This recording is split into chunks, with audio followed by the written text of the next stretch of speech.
Assalamualaikum warahmatullahi wabarakatuh. Perkenalkan, nama saya Nazir Almi Arsyada dengan NIM 3851. Kali ini saya ingin membuat video mengenai studi kasus syarat kelulusan mahasiswa pada dataset classification. Oke, kita langsung masuk ke studi kasus ya. Yang pertama yaitu Alan adalah seorang kepala bagian akademik di Universitas XYZ. Nah, dia khawatir bahwa banyak mahasiswa membutuhkan lebih dari 8 semester untuk menyelesaikan studi mereka yang berdampak pada efisiensi operasional dan peringkat akreditasi universitas. Nah, Alan ini ingin memprediksi dari prediksi status kelulusan sejak semester 4 yang dapat nanti mengidentifikasi mahasiswa yang berisiko terlambat lulus. Dengan demikian, universitas dapat melakukan program bimbingan atau dukungan akademik untuk meningkatkan peluang kelulusan tepat waktu. Nah, dia menggunakan teknik mining seperti classification untuk membantu menemukan pola yang berguna dari data akademik mahasiswa. Lanjut, kita masuk ke business understanding karena ini Kris DM. Ya, yang pertama tujuan itu membangun model klasifikasi yang mampu memprediksi status kelulusan tepat waktu atau terlambat. Ketika tepat waktu itu sama dengan 8 semester atau terlambat lebih dari 8 semester ya, menggunakan data dari semester 4 dari 1 sampai 4 gitu. Jadi menggunakan metode classification untuk prediksi binernya terlambat atau tepat waktu gitu untuk memberikan dukungan kepada mahasiswa berisiko sehingga mereka dapat menyelesaikan studi tepat waktu. Kita masuk ke data understanding. Oke, dari data yang didapat itu dari sistem informasi akademik, dari PMB, data PMB, terus lulusan yudisium ya. Nah, di sini ada beberapa label yaitu jenis kelamin, ya, status mahasiswa, apakah bekerja atau dia seorang mahasiswa saja, umur, status pernikahan, dan indeks prestasi semester 1, 2, 3, dan 4. Nah, labelnya itu ada kelulusan. Tipenya nominal, tepat atau terlambat gitu. Oke, kita langsung masuk ke data preparation ya. Kita langsung masuk ke Area Studionya, kita import dataset dulu. Oke. Biasa kita menggunakan data training dan data testing ya. Kita ambil dulu datanya yang training. Nah, oke, di sini kita lakukan data preparation. Ini kita ubah biar tidak masuk ke dalam prediksi ya. Ini ubah jadi ID ya. Ini ubah jadi binominal karena cuma ada dua value yaitu perempuan dan laki-laki. Atau kita bisa sebut encoding kalau ya di Python itu juga karena cuma ada dua value ya. Nah, memang datanya itu untuk classification ada yang string, ada yang integer. Jadi perlu diubah menjadi minimal kalau nya string itu diubah jadi binominal gitu. Atau beberapa sih kita encoding jadi 012 atau semacamnya biar udah nggak jadi string gitu. Nah, ini kita ubah. Ini juga ubah jadi binominal. Syaratnya itu jadi binominal ya, agar bisa diprediksi atau di modeling. Oke. Ini udah oke semua. Finish. Kita set row ya. Oke. Kita set yang status kelulusan sebagai label. Oke. Terus kali ini kita makanya decision tree sebagai algoritmanya ya. Kita bisa menggunakan yang lain juga kayak random forest, XGBoost atau gradient ya, gradient boosted string gitu. Bisa pakai yang lain juga. Cuma kita bakal fokusnya di decision tree aja. Oke, di sini kita nggak lakukan pruning sama pre-pruning. Pruning itu untuk menyederhanakan tree yang kompleks gitu. Kalau nggak perlu lama, pre-pruning itu melakukan early stop kayak kita melimit depth-nya gitu, meminimalisir sama lift-nya gitu, berapa minimalnya kita ngeset itu. Nah, itu kan kita nggak perlu karena kita pengen belajar aja, kita pengen tahu, kita set depth-nya cuma 10 semacamnya. Oke, ini udah train, kita selanjutnya ada testing sebagai perbandingan. Ini data testingnya.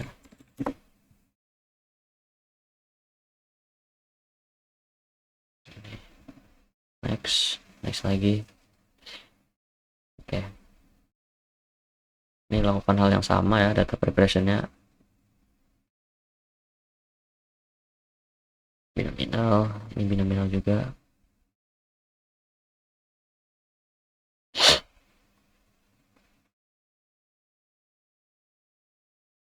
Oke,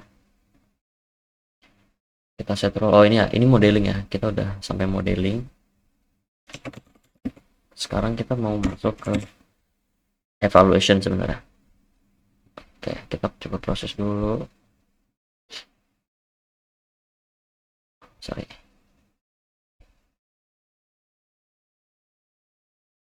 Kita apply modelnya.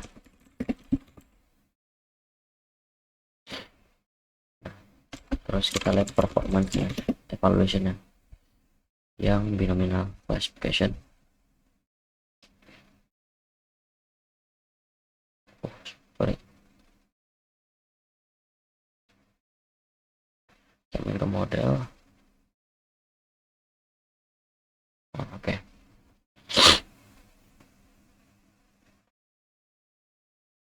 Let's go. Kita run, kita bandingkan ya data sama testingnya. Nah, ini prediksi, ini data asli ya.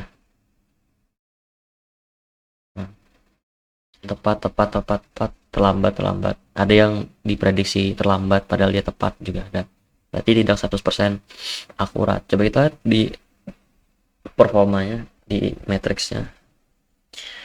Nah, di sini ada confusion matrix namanya. Itu dia ada akurasi, ada precision, ada recall. Cara baca akurasinya itu kita cuman fokus ke yang true. Jadi di sini true-nya true positif sama true negatif. Maksudnya tuh gimana? Maksudnya tuh kita jumlahkan 13 ditambah 12 per seluruh datanya. Jadi 13 tambah 12 itu 25, seluruh datanya 30. 13 tambah 4 tambah 1 tambah 12. Jadi 25 per 30. Coba kita lakukan. 25 per 30. Nah, sekitar 0,83. Jadi 83,33 ya, benar ya. Itu adalah akurasi. Jadi akurasi ini kita fokusnya ke yang true-nya aja.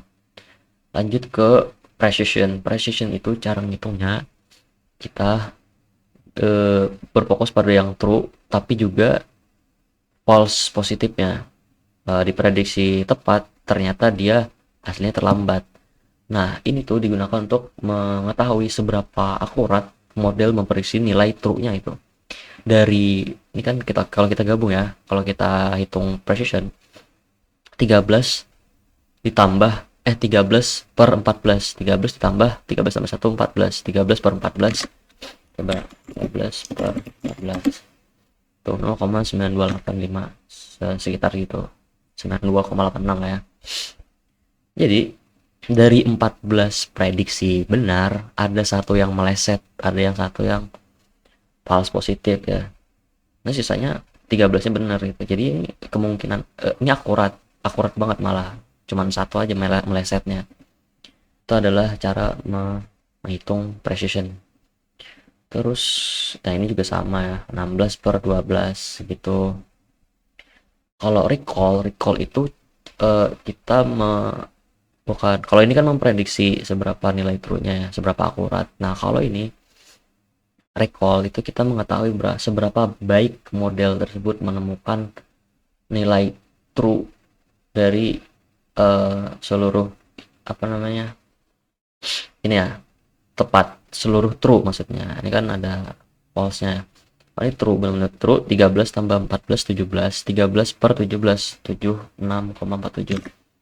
Kita hitung 13 per 17 ya. Tuh 0,764 sekitar segitu. Jadi dari 17 prediksi tepat, ada prediksi yang terlambat itu cuma 4 gitu.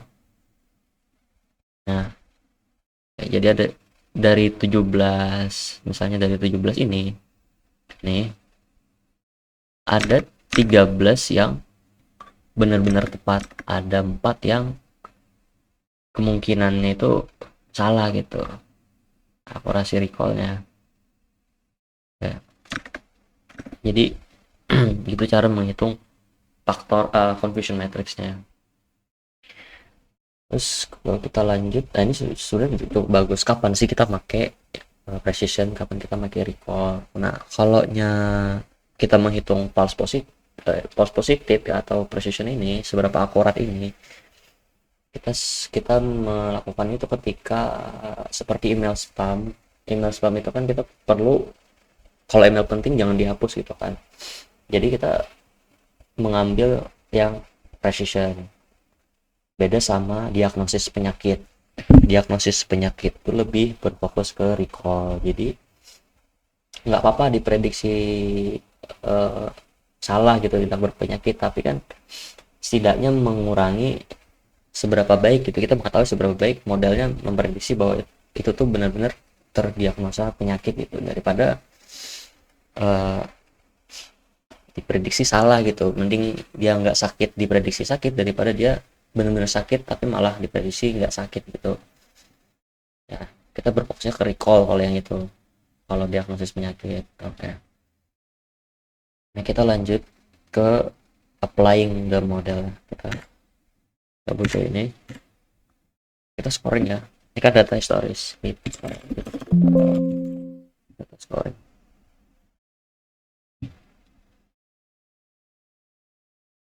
Yang nggak ada labelnya. Oke, ini kita set lagi.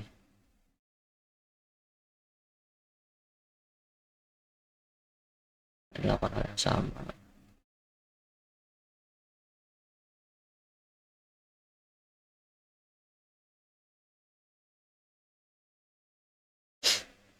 Oke, udah ya, udah bener. Ini scoring, ini data sekarang maksudnya. Let's go. Oke, ini prediksinya terlambat, tepat. Nah ini ya, pokoknya kayak gitu. Kita udah mempelajari cara ngitung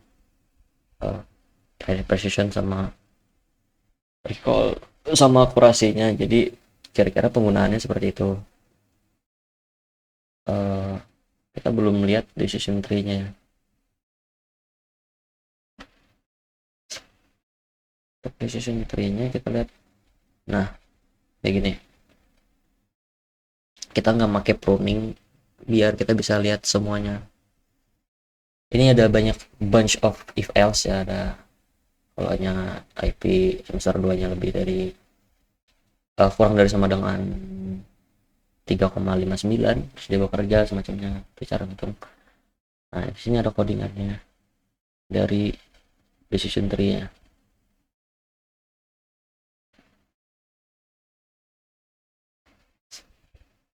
Cuman ini bedanya dalam bentuk codingan, kalau ini dalam bentuk graph. Oke, ini kita nggak pakai pruning ya, atau pakai pruning, depth-nya juga cuma 10 kan. Ya, 10. Nah, kira-kira begitu cara pemakaian decision tree pada dataset classification. Terima kasih telah menonton. Assalamualaikum warahmatullahi wabarakatuh. Oh ya, sorry. Kalau deployment ini tinggal di apply aja ke aplikasi yang bersangkutan, atau kita tambahin modelnya lagi ya. Ya, begitu saja. Terima kasih. Assalamualaikum warahmatullahi wabarakatuh.